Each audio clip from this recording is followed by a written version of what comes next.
Então, nosso primeiro convidado é o candidato do Partido Novo. Por favor, uma salva de palmas para João Amoedo.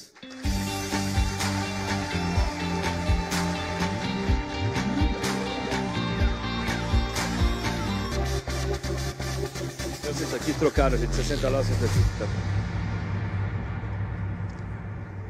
Senta.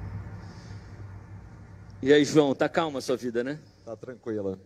Eu falei para o Luciano que eu fazia maratona, e quando eu comecei a fazer Ironman, eu vi que maratona era fácil. Agora, quando eu comecei a fazer campanha política, eu vi que, na verdade, pré-campanha, porque já não começou, mas vi que o Ironman é fácil depois de você fazer campanha. Então, o áudio tá bom dos dois microfones? Não? Tá ok? Beleza. João, esse evento... Vou explicar como é que a gente veio parar nesse palco primeiro, tá? Que eu acho que contextualiza um pouco e ajuda na discussão. Pelo menos 2 anos a gente vem reunindo um grupo de diversas áreas, de gente afim de pensar políticas públicas, de se envolver, de chegar próximo. Isso gerou movimentos cívicos, esses movimentos cívicos geraram uma série de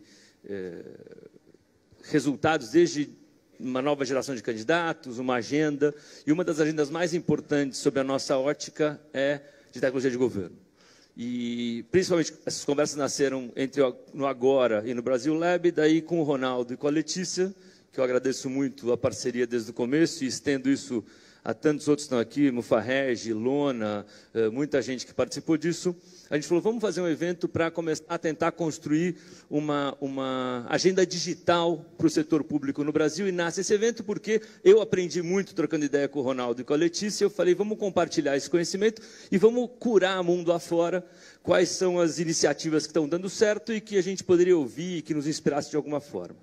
Então, eu começo pela pergunta, se eu decidisse hoje pegar o plano de governo do Partido Novo, do João Amoedo, o que eu ia encontrar lá já escrito sobre essa agenda digital, sobre esse assunto que está sendo tratado aqui hoje?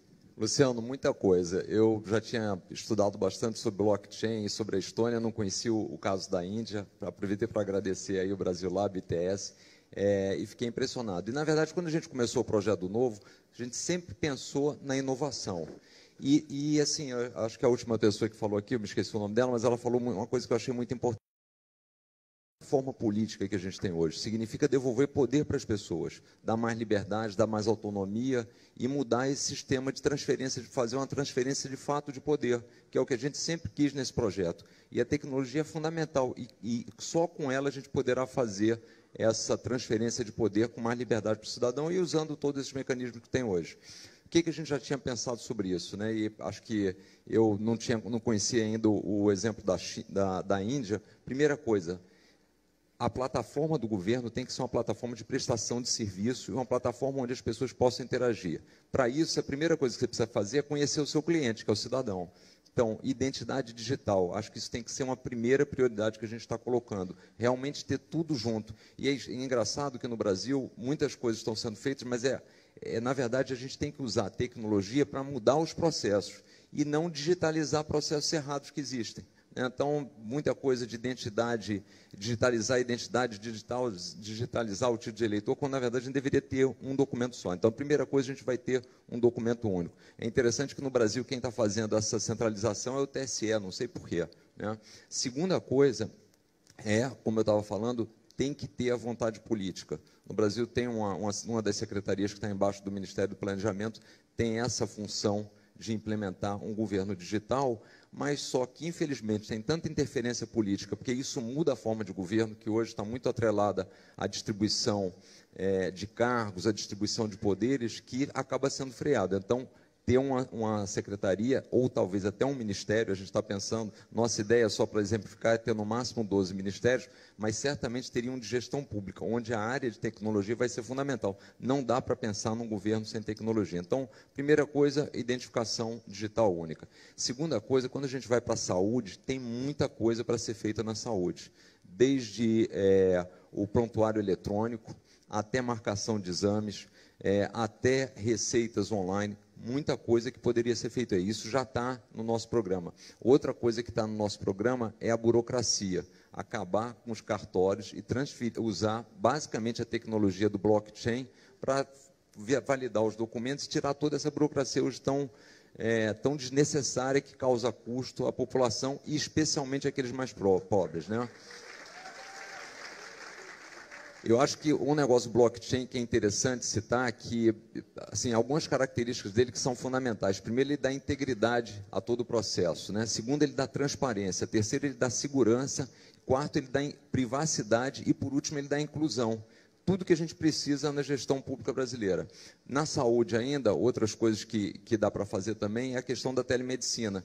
E aí, de novo, a gente vê como é que a nossa burocracia é complicada. Eu não sei se as pessoas sabem, mas, por exemplo, se alguém que mora em Aracaju quiser fazer uma consulta via telemedicina com um médico do Einstein, ele só pode fazer isso se tiver um médico do lado dele lá em Aracaju.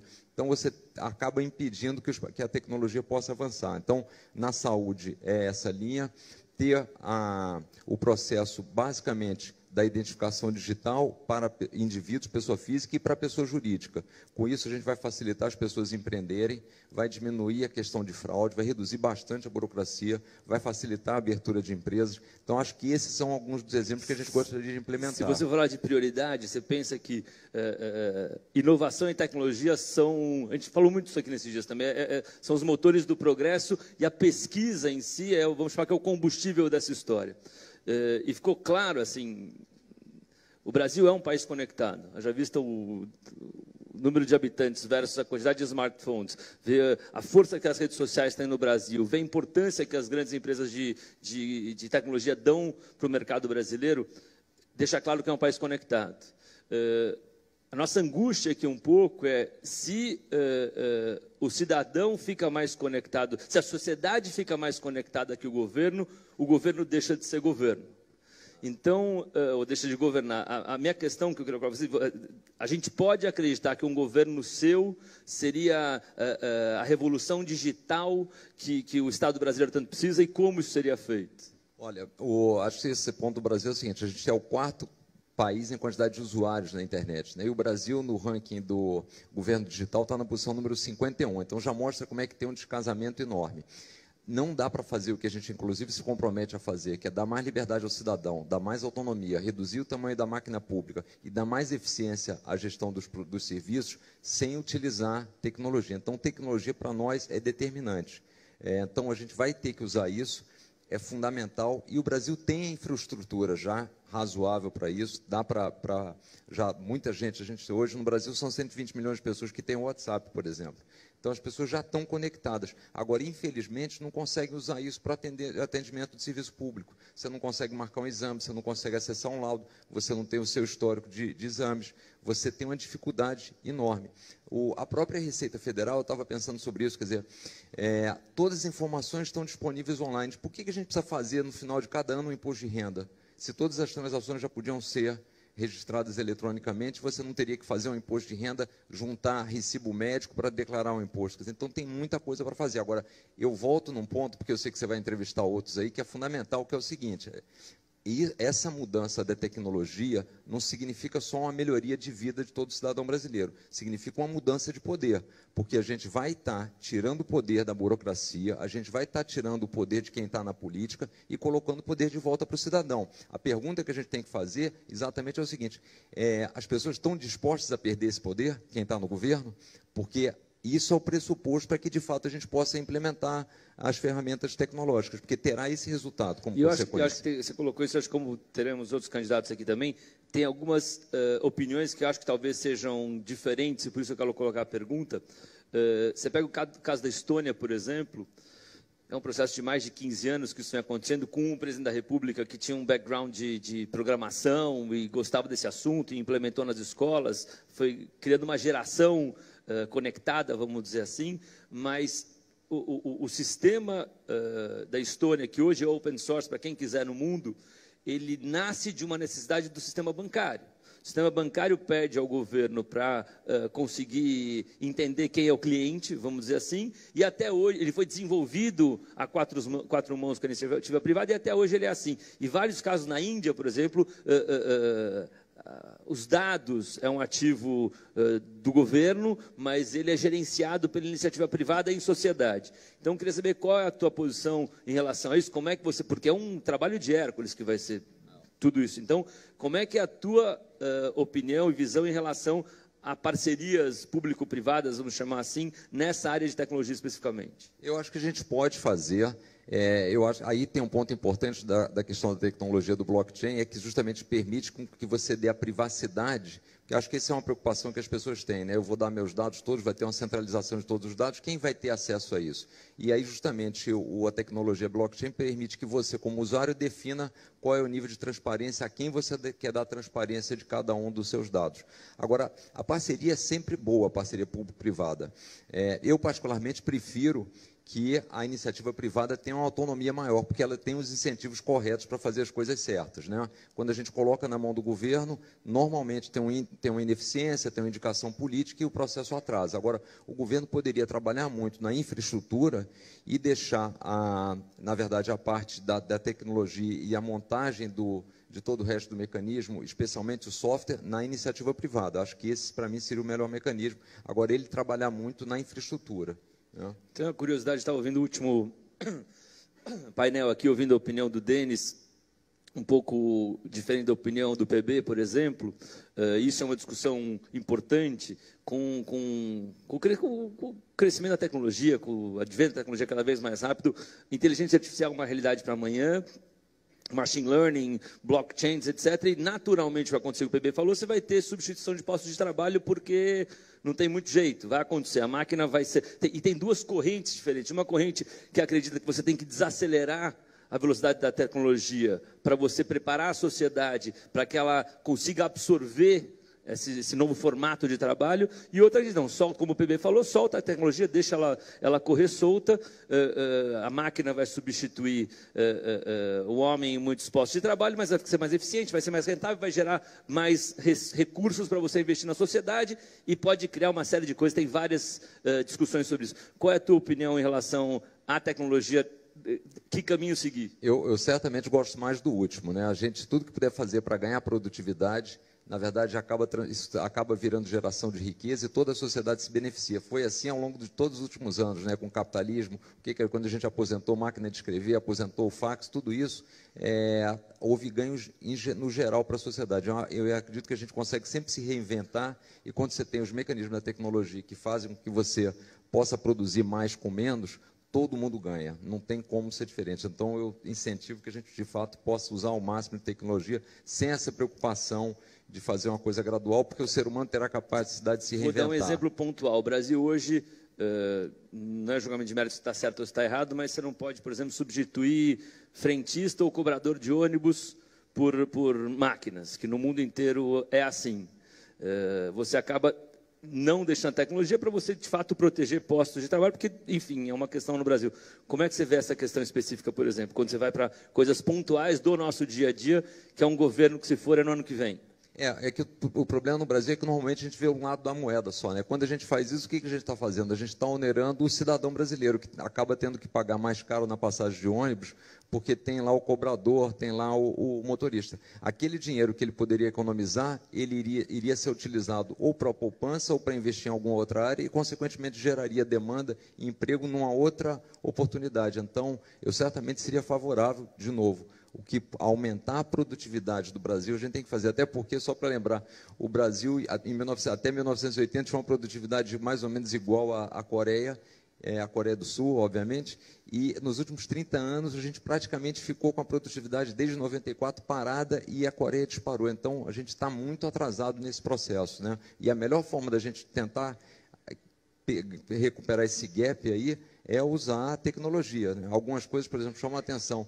Aqui no Chile, na Argentina e no Uruguai, você leva um dia para montar uma empresa, monta no mesmo dia. No Brasil, uma média de mais de 70 dias.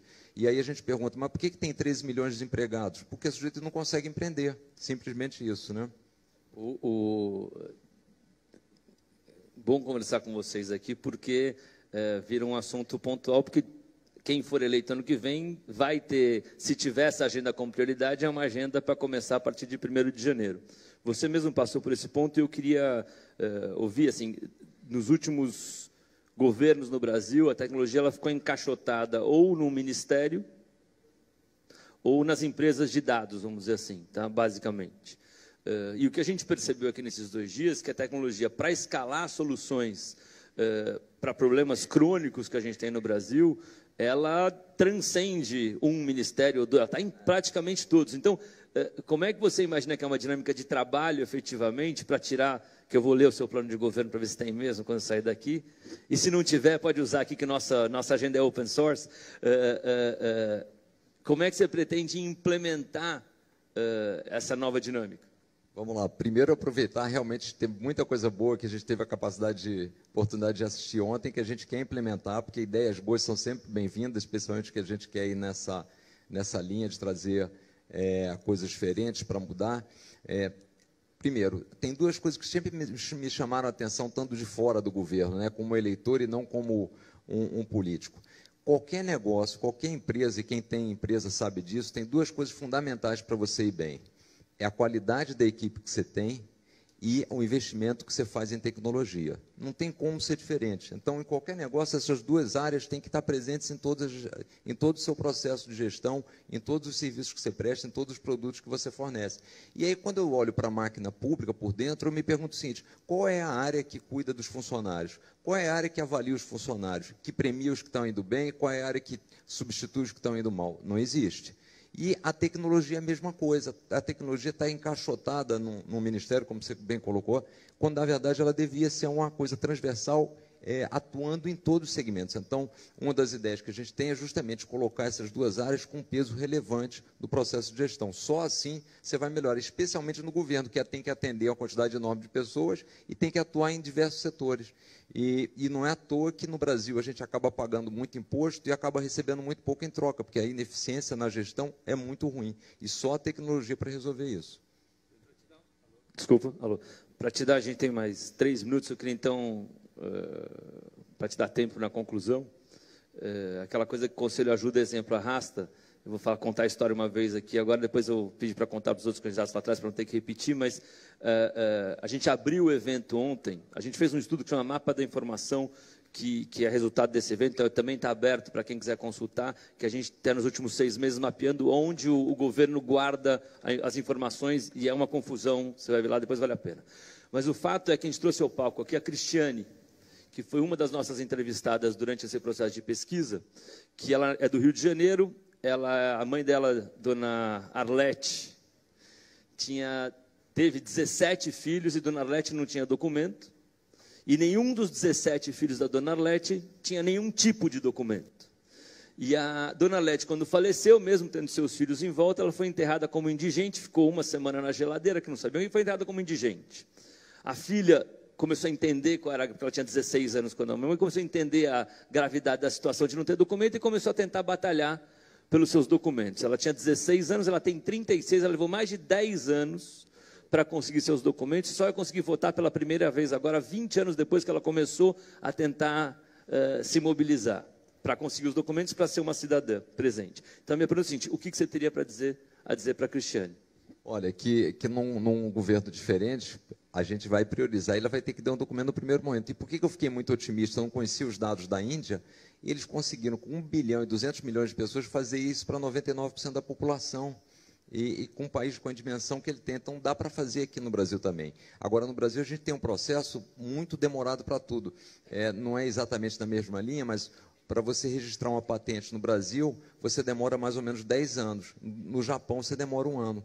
Então, você não tem incentivo a desenvolver, a fazer um novo produto, porque tudo é muito complicado. Então, nesse caso, tem que ter, de novo, a identidade digital, que vai servir para uma série de coisas.